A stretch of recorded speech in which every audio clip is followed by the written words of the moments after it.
but that's also the radius. So it's y, right? R is actually equal to y. So this distance from here, r, is also equal to y. Take a minute, work together. I want to know what sine of 90 degrees is. I want to know what cosine of 90 degrees is. I want to know what tangent of 90 degrees is. I want to know what cosecant of 90 degrees is, secant of 90 degrees, and cotangent of 90 degrees. All 6. And I've just supplied for you what x is, what y is, and what r is. So set up all the ratios. I'm going to give you a minute and a half. Shouldn't take that long. No? 2 minutes. I'll give you 2 minutes.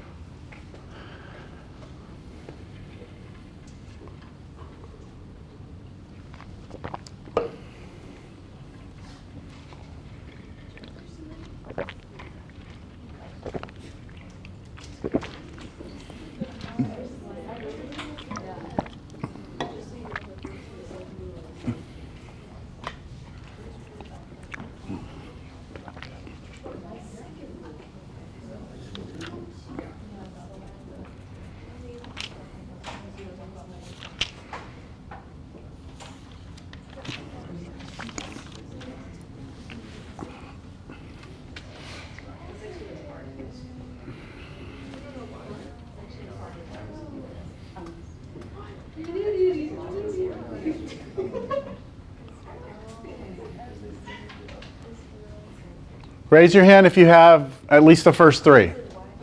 Yes?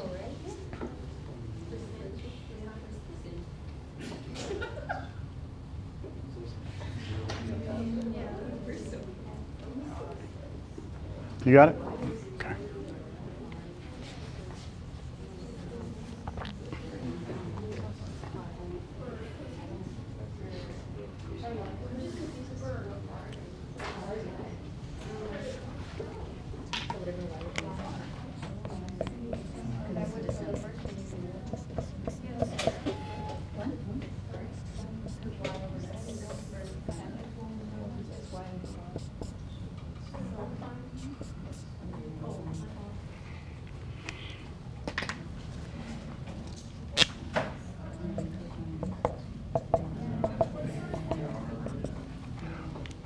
All right, I think that's sufficient. What is sine of 90 degrees?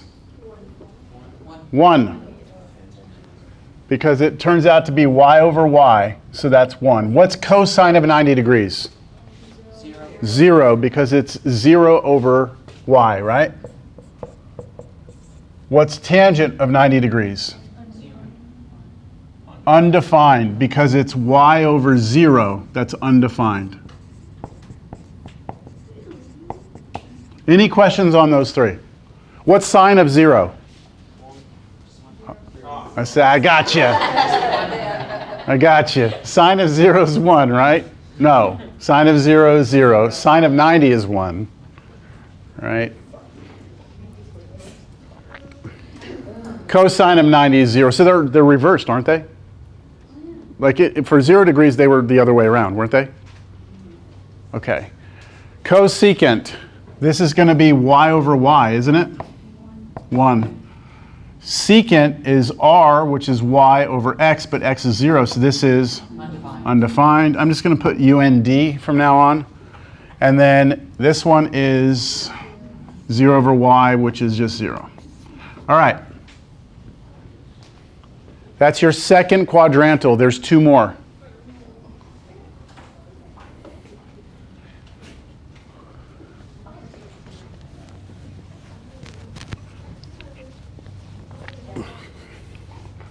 The next quadrantal is this one.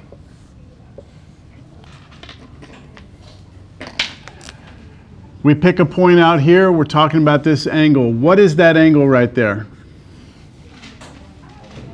180. Right? And then this is going to have, let's see, as an x-coordinate, it's going to be some x value, right?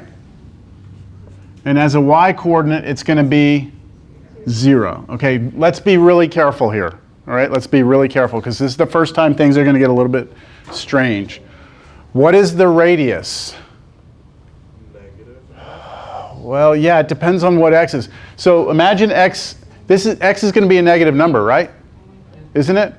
So whatever this radius is, from here to here, the radius, wouldn't it be like the absolute value of that x, whatever that x is? It would be that number but absolute value? Yes? It's just the distance x. Let's just go with it. What would sine of 180 degrees be? By definition, it's the y coordinate divided by r. What's the y coordinate? 0. What's the radius? Doesn't matter. Absolute value of x, right? That's 0. What's sine of 0? 0. What's sine of 180? 0 as well. All right. Cosine of 180, sorry. By definition, it's the x coordinate divided by the radius, right? Careful, this is the one that's weird. That's x over the absolute value of x. What's that answer? Not 1. Negative 1. Why though? You have to understand why. Think about, just replace this with a number, okay? Imagine that this number was the number negative 2, right? Negative 2. Because you're to the left, it's going to have to be negative, right? So if you took negative 2 and divided by the absolute value of negative 2, you would get negative 1, wouldn't you? So, and wouldn't that work for any value? Like if you pick negative 5, it would be negative 5 over the absolute value of negative 5. So you get negative 1. Every single time, you're going to get negative 1. Yeah?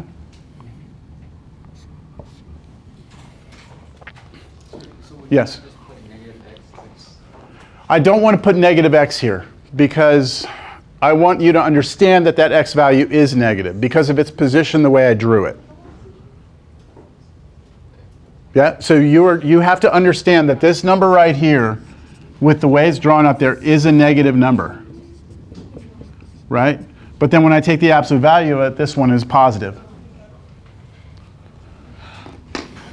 What's tangent? Yes? So would x be negative 1 or 1? No, cosine of 180 is negative 1. The x can be anything. It can be this, like, for example, I could have made that negative 2, right? But what would happen if you take negative 2, divide it by the absolute value of negative 2?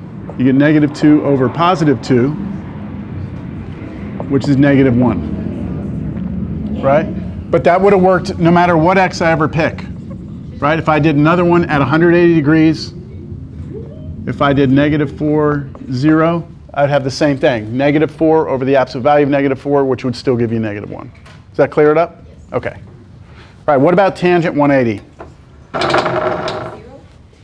0, so it's by definition, it's the y over the x, right? The y coordinate here is 0, the x coordinate is x, and that will be 0. Good. What about the others, the other three? What's cosecant of 180? Flip that over. Undefined. What's secant of 180? Flip that over. Still negative 1, right? Negative 1 flipped over is still negative 1.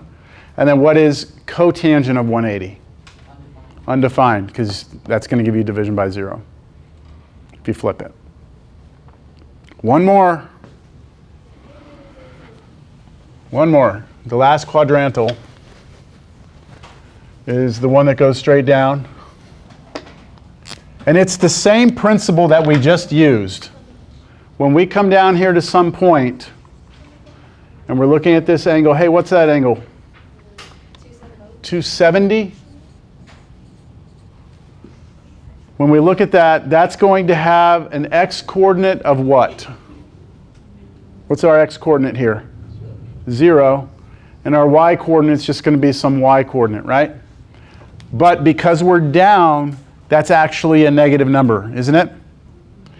And so when I look at the radius, the distance from here to here, that radius is going to be the absolute value of that y coordinate. Whatever this y coordinate is, it's the absolute value of it. You'll see it's the same thing we did with the third quadrantal, except instead of moving left and talking about x, we're going down and talking about y.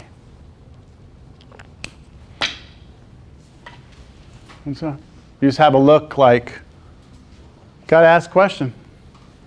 No, I'm still trying to figure out. Secant from what you just did. Where, from this one? From which one? Where the hell's, oh, over here, secant for 180. Okay, look at this, look at this negative 1 as a fraction, negative 1 over 1. And now flip it over. Now you have 1 over negative 1, still negative 1. That good? All right, so now sine, what is sine of 270? No, not 27. 270, what's cosine of 270? What is tangent of 270? And then we'll do all the reciprocals.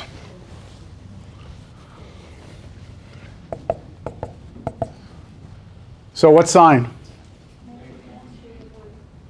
Negative 1. I'm not going to show it. Negative 1. Cosine? 0. Tangent? Undefined.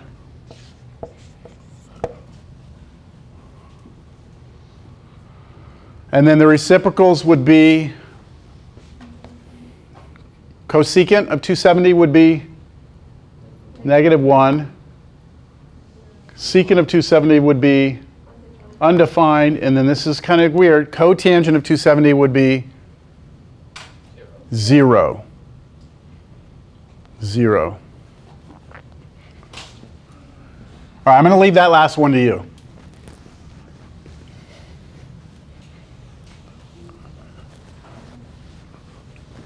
Do you all feel like you're comfortable with this idea today that if, we have a point, we have some angle theta, that these are the new definitions, the new definition of the six trig functions? You see the connection between the point and r and all that? Yes? Okay. So I just have a couple of quick things that I want to ask you now that we've established this. What is sine of pi over 2? That's sine of 90. It's 1. Good. That's the same as sine. So you have to realize that that's 90 degrees. See, everything we did just now, we could do in radians as well. Couldn't we? So instead of 0, I could say, well, 0 is 0 degrees, right? 0 radians is 0 degrees. So the 0 is all the same. But if I wanted this, I could do pi over 2s for all those. This would be what? In radians, pi. So all the 180s could be pi's. And then down, 3 pi over 2. Okay? So be comfortable with that. Like if we walk into class next week and I go, what's that? And you're not allowed to have a calculator, right? Then what you're going to be doing is you're going to say, okay, I go rotate to here, right? And I'm trying to find cosine. So I imagine I'm on a quadrantal, right?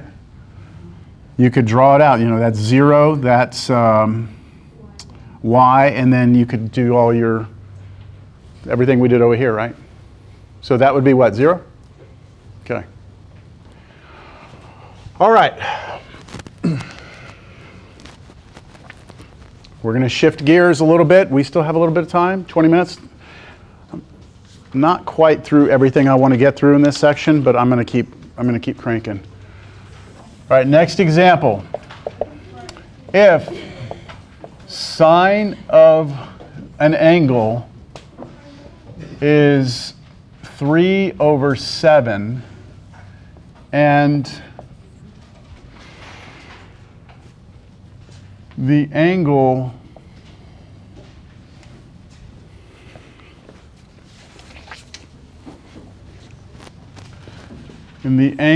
is bigger than pi over 2 and less than 3 pi over 2,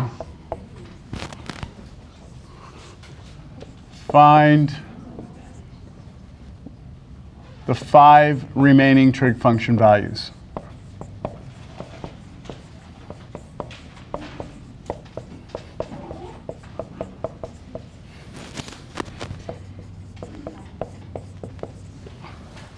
Please put a star next to this problem.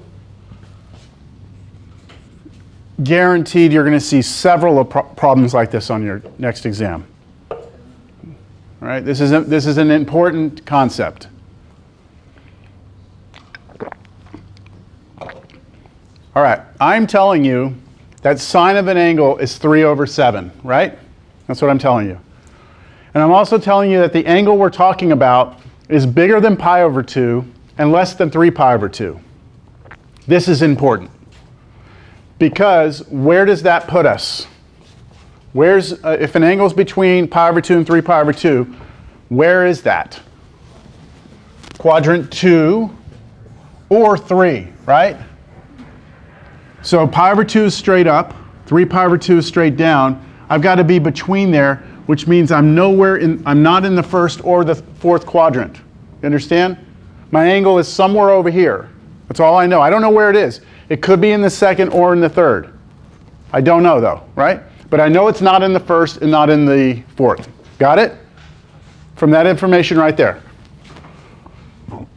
The next thing I say, or along with that, I'm telling you that the sine of the angle has to be 3/7. Right? 3/7. 3/7 is a positive number, right? So what quadrant am I in? So remember this, all students take calculus, right? I have to be in the second quadrant. I have to. I have to. Now, I need both of these together. See, sine being positive, right? Sine being a positive number means that I can't be in those quadrants, right? This is a process of elimination. This information right here tells you have to be in either quadrant 2 or 4. 2 or 3. And then this information telling you that sine is positive means that you're either in the first quadrant or the second, right? Because all trig functions are positive here. Sine is positive here. So you have to look at these both together. Here you can't be in one, so we have to be in this quadrant, right? Our angle is definitely over here, right? Do y'all understand that? Okay, so we're over here. Now that I know I'm in quadrant 2. All right, I'm in quadrant 2. So now I'm going to draw something. This right here, 3/7, by definition, sine is my y over r, right? This is my y divided by my r. Yeah? Which means that when I draw this r is 7 and the y coordinate is 3. Got it? The y coordinate's 3. The radius from here to here is 7. That's because I know what sine is by definition. It's y over r. So that's your y, that's your r. Yeah? What's the one thing I need now in order to get all the rest of the trig functions? I'm going to need to know what is. What x is, right? Now just by looking, is x positive or negative? Negative. Negative, because you're in the second quadrant, right? So I'm going to go get x right now. The way I get x, though, I'm going to go back to this little cheat right here. I'm going to go to this triangle. I know that this is 7, right? And this side over here, what's this side? This is 3, right? And this here is my x, right? That's the x that I'm looking for. That's this distance. Now, when I solve this triangle using Pythagorean, I'm going to get two answers, right? I'm going to get a positive and negative answer. And I'm going to take the negative one because I am in the second quadrant. Can you solve for x here? It's x squared plus 3 squared is 7 squared, right? So x squared plus 9 equals 49.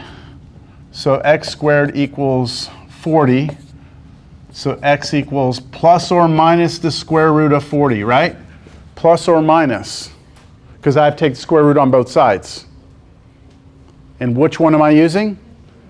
The minus. Why? Because I'm in the second quadrant. Why? Because I was told I have to be here and this has to be positive at the same time. You see, you have to put a lot of things together there in your mind, right? So x here, my x coordinate finally is, my x is negative root 40. That's what x is.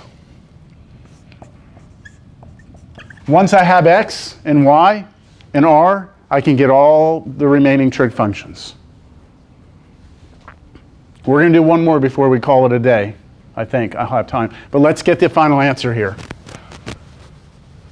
So I need the other 5. So what is cosine of this particular angle? Negative root 40 over 7. That's the x coordinate divided by r. What's tangent of this angle? It's the y coordinate divided by the x coordinate, right? The y divided by x. This is the x divided by r, right? And sine we already had, right? That was given to us in the problem. So when you're given a problem like this, if you're asked for the 5 other trig functions, it's almost impossible to screw up cosecant, right? All you gotta do is flip that over. Like, flip it over, you got that right at least, right? And then just flip these over, you get secant theta is this flipped, and cotangent is this flipped. Let's do another one.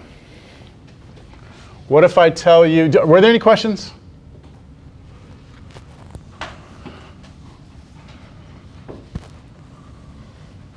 Are you sure?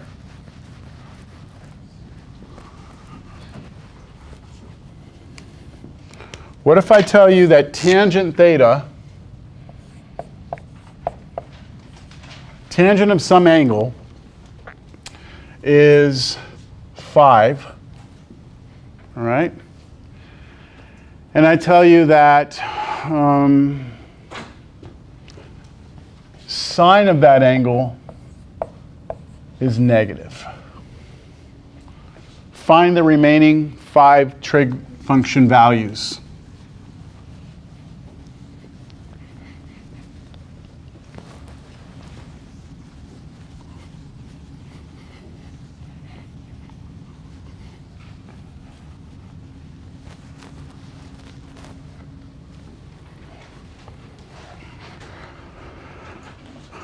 All right. Let's try and figure out if we can determine what quadrant we're in. Where is theta? What quadrant? So I'll do this one backwards than we did last time. Let's start with this. All students take calculus, right? Right now I'm told that tangent is 5. Tangent is positive, right? So what quadrant can I possibly be in? Third or first, right? Look, all trig functions are positive here. Tangent is the only one positive here. So we're either in the first or third. Got it? Right now, I know I'm either here or I'm here, right? Can't be here, can't be here. That's what this being a positive number is telling me, right? Then I tell you that sine has to be negative. Well, where's sine negative? In what quadrants is sine negative? Where? Third or fourth. Third or fourth. See, here and here is where sine is negative. How do I know that? Well, because up here, all of them are positive, so sine can't be negative here. Here, sine is positive, right? Here, the only thing that's positive is tangent, so that means sine is negative here. And then here, the only thing that's positive is cosine, which means sine is negative here.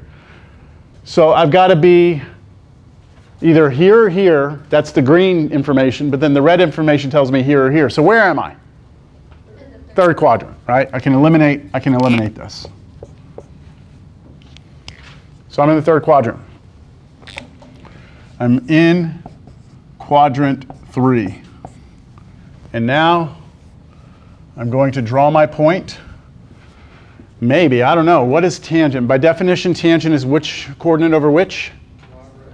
So this 5 is really my y over my x, yes? It's my y divided by my x, so how am I going to look at that as a fraction? Yeah, how about 5 over 1, right?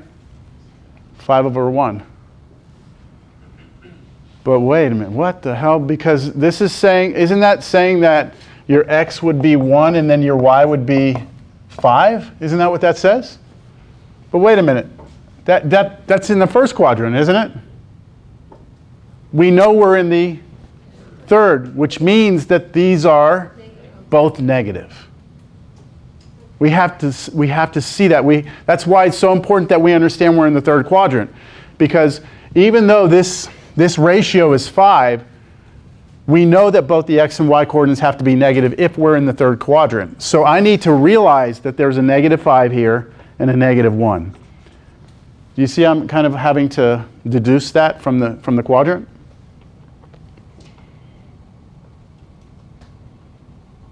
So my x value is actually negative 1, and my y value is negative 5. See how this can be tricky? You can think you're in the first quadrant when you're not. You're actually here. All right, so I'm going to kind of draw this. I'm going to go negative 1. I'm going to go to the left 1. I'm going to go down 5. Here's my point. There's my angle, right? We're talking about this angle right here. That's my theta. And I'm trying to find all the other trig function values. What's the only thing that's missing? I'm going to have x, I have y. I just need r, right? So I'm going to come in here and do what we've been doing. I'm going to draw that little triangle in here, and I'm going to draw it bigger over here. And I'm just going to look at these as distances. So what's my distance from here to here? 1. Distance from here to here? 5. And then here's r. And now you go get r. R will always be positive. Always, always, always. No matter where you are. Unless, yeah, no. Just be quiet, Robert. All right. 5 squared plus 1 squared equals r squared. That's my Pythagorean. 26. Square root of 26 is r. We will always take the positive root, right? So that's it. You have x, you have y, you have r, and now you just set up all the ratios.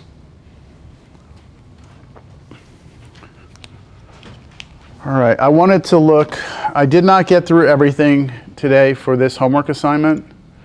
So let me just take a quick look at the homework.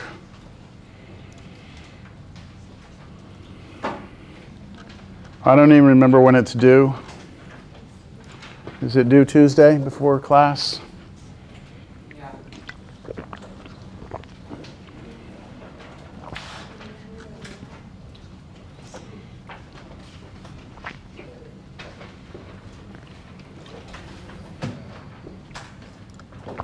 Let's take a look at this assignment.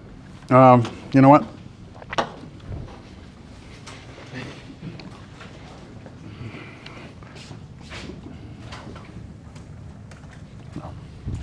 Let me turn this projector on.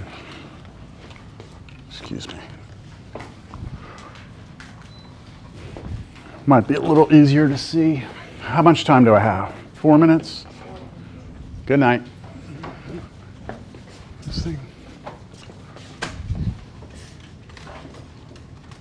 There it comes.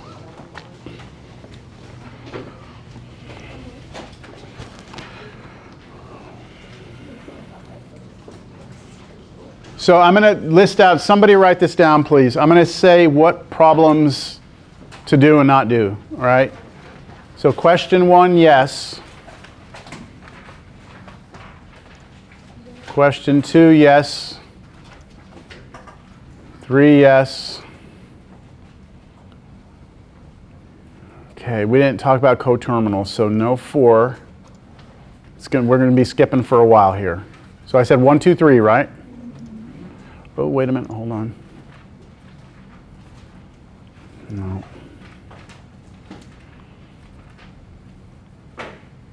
I think you could figure out 7. 8 you can do. 9 you can do. Okay, skip 10, skip 11. It's not a hard concept. I just didn't technically talk about it, so I don't want to ask you to do it. It won't take us but maybe 10 minutes to go through that next class.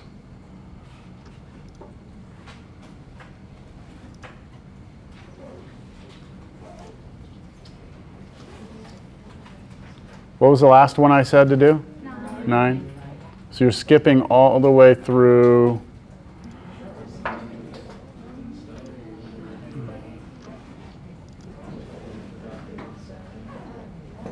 You can do 25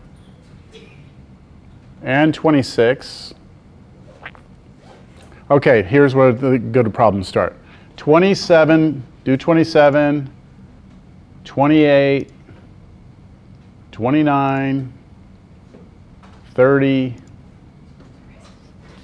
31, and then 32 through 75.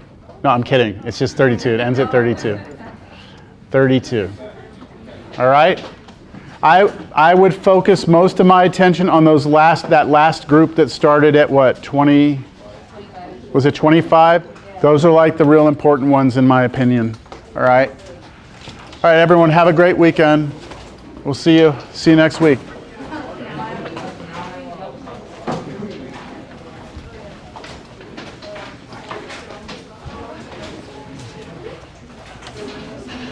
Yeah, so don't do the other ones, right? You're just skipping over them. All right.